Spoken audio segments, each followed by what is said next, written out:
আশ্বিনের শারদ প্রাতে বেজে উঠেছে আলোকবর্ণী। ইউটিউবের আরেকটি নতুন ভিডিওতে আপনাদেরকে স্বাগত জানাই। বন্ধুরা, দেখছেন শরৎকালে অর্থাৎ আশ্বিন মাসে কিভাবে আপনারা চন্দ্রমল্লিকা গাছের যত্ন নিতে পারেন। চন্দ্রমল্লিকা গাছ সম্পর্কে বিভিন্ন রকম প্রতিস্থাপন পদ্ধতি বা কিভাবে গাছ লাগাবেন তা তো আগেই দেখিয়েছি। এবার আপনাদের যেগুলো দেখাচ্ছি সেগুলো হচ্ছে কিভাবে আমি গাছের অতিরিক্ত যত্ন, অর্থাৎ এই যে গাছগুলো বড় করেছি সেই গাছগুলো কিভাবে যত্ন নিয়েছিলাম, অর্থাৎ কিভাবে প্রাত্যহিকভাবে আমি গাছগুলিকে যত্ন নিই, অর্থাৎ প্রতিদিন একদিন অন্তর একদিন বা কিভাবে সার এবং অন্যান্য কীটনাশক বা পিজিআর কিভাবে প্রয়োগ করি সেই সম্পর্কে আপনাদেরকে আজকে বলবো। গাছগুলির বৃদ্ধি হয়েছে, গাছগুলিকে প্রতিস্থাপন করার পদ্ধতিও কিছুদিনের মধ্যেই আপনারা ভিডিওতে দেখতে পারবেন। কিভাবে মাটিতে বাড়িতে করার উপযুক্ত গাছ, চন্দ্রমল্লিকা গাছ করতে পারবেন সেই সম্পর্কে আপনাদেরকে ভিডিও দিচ্ছি। প্রথমেই যে প্রত্যেক সপ্তাহ বা 2 সপ্তাহ অন্তর যে সার আপনারা দেবেন, শুকনো সার বর্ষাকালে, তার জন্য কি দেবেন তার একটা প্রস্তুতি। অর্থাৎ প্রথমে আমি নাইট্রোজেনের জন্য বাদাম খোল, নিম খোল, ডিএপি এই সমস্ত সার নিচ্ছি। আর ফসফেটের জন্য নিচ্ছি বোন ডাস্ট, শিংকুচি, নিম খোল এগুলি। আর পটাশের জন্য জৈব পটাশ আপনারা বাজার থেকে নিতেও পারেন, অথবা মিউরেট অফ পটাশ যেটা বাজারে পাওয়া যায় সেটিও ইউজ করতে পারেন। এর সঙ্গে আপনারা দিতে পারেন বায়ো মলিকিউলস হিসেবে, অর্থাৎ খনিজ মৌল হিসেবে বায়োভিটার গুঁড়ো। এটা একটা খনিজ। এবং প্রাত্যহিক হিসেবে অর্থাৎ সপ্তাহে একটি এনপিকে সার হিসেবে প্রথমে যেটি আমি দিচ্ছি সেটি হচ্ছে 13-0-45। প্রত্যেক সপ্তাহে এনপিকের বিভিন্ন ডোজ আলাদা আলাদা হিসেবে 10 লিটার জলে গুলে দেওয়ার মানে হচ্ছে যে গাছের পুষ্টি আলাদা আলাদা করে পাওয়া।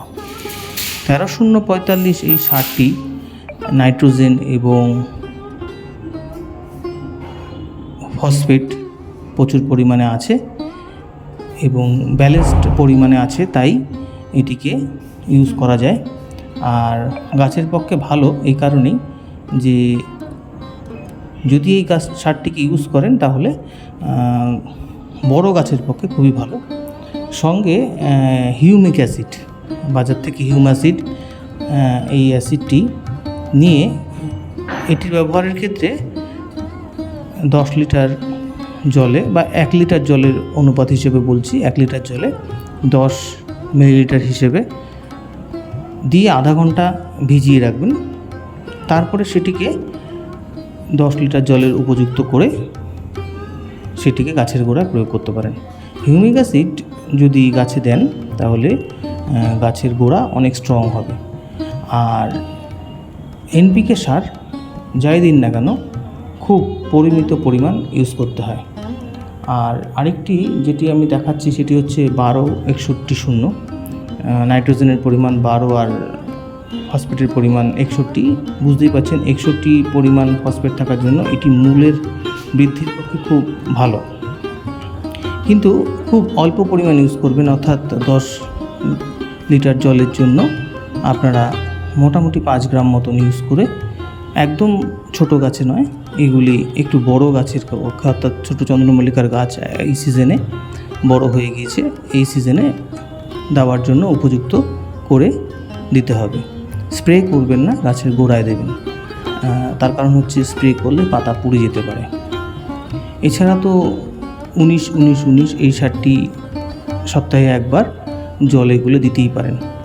আমি স্পেশাল কিছু সার সম্পর্কে আজকে বলছি, আরও কিছু রেগুলার ডায়েট পরবর্তীকালে নিশ্চয়ই বলবো। গাছের গোড়ায় দেওয়ার কথা বলছি, অর্থাৎ রুটের বৃদ্ধির জন্য এই সারটি খুব উপযুক্ত। যেহেতু বর্ষাকালের মাঝে মাঝে হঠাৎ খুব গরম পড়ছে, সেহেতু কিন্তু আপনারা এই সারটি ইউজ করতে পারেন। আর পিজিআর হিসেবে অর্থাৎ প্ল্যান্ট গ্রোথ রেগুলেটর হিসেবে সুপার সোনাটা ইউজ করতে পারেন। এইটি গাছের পক্ষে খুব উপযুক্ত। গাছকে বৃদ্ধি করতে, গাছের বৃদ্ধি এবং গ্রোথ রেগুলেটর হিসেবে এটির ব্যবহার। গাছের কাণ্ডের দৈর্ঘ্য বৃদ্ধি, পাতার সবুজ উজ্জ্বলতা প্রকাশ এবং পাতার বৃদ্ধি, এগুলির জন্য কিন্তু সুপার সোনাটা খুবই উপযুক্ত। চেষ্টা করবেন মাসে একবার এটি ইউজ করার। এটিও কিন্তু আধা ঘন্টা ভিজিয়ে রাখলে বেশি উপকার পাওয়া যাবে। গাছের গোড়ায়ও দিতে পারেন, গাছে স্প্রেও করতে পারেন, কিন্তু পরিমাণ মতো দিতে হবে। আর এই পিজিআর ইউজ করলে আপনারা কিন্তু বেটার রেজাল্টের আশা করতে পারেন। খুব ভালো করে গুলে নিতে হবে, তার কারণ পিজিআর কিন্তু ঘন হয়। এরপরে যে পদ্ধতিতে আমি স্প্রে করার জন্য ছাঁকনি ব্যবহার করি, অর্থাৎ স্প্রেয়ারের মধ্যে যখনই দেব তখনই কিন্তু লিকুইডটিকে ছেঁকে নেব। ছেঁকে নিলে এর দানা দানা অংশগুলি আটকে মেশিন খারাপ হয়ে যাবে না। দেখুন 10 লিটার জলে ভিজিয়ে রেখে প্রস্তুত করেছি এবং স্প্রেয়ারে দিয়ে সেটিকে গাছের উপরে স্প্রে করছি। আপনারা গোড়াতেও দিতে পারেন। গাছের গোড়ায় দিলে গাছের বৃদ্ধি, মূলের বৃদ্ধি এবং অন্যান্য বৃদ্ধিও খুব ভালোভাবে হয়। আর যেটা ইউজ করছি সেটা হচ্ছে রিডোমিল গোল্ড। যেহেতু বর্ষাকাল এখনও পুরোপুরি যায়নি, সেহেতু 1 লিটার জলে 0.5 গ্রাম হিসেবে রিডোমিল গোল্ড অ্যান্টিফাঙ্গাল হিসেবে 10 লিটার জল প্রস্তুত করেছি, ভিজিয়ে রেখেছি এবং সেটিকেও কিন্তু স্প্রে করে ইউজ করা যায় অথবা গাছের গোড়াতেও ডাইরেক্ট দেওয়া যায়।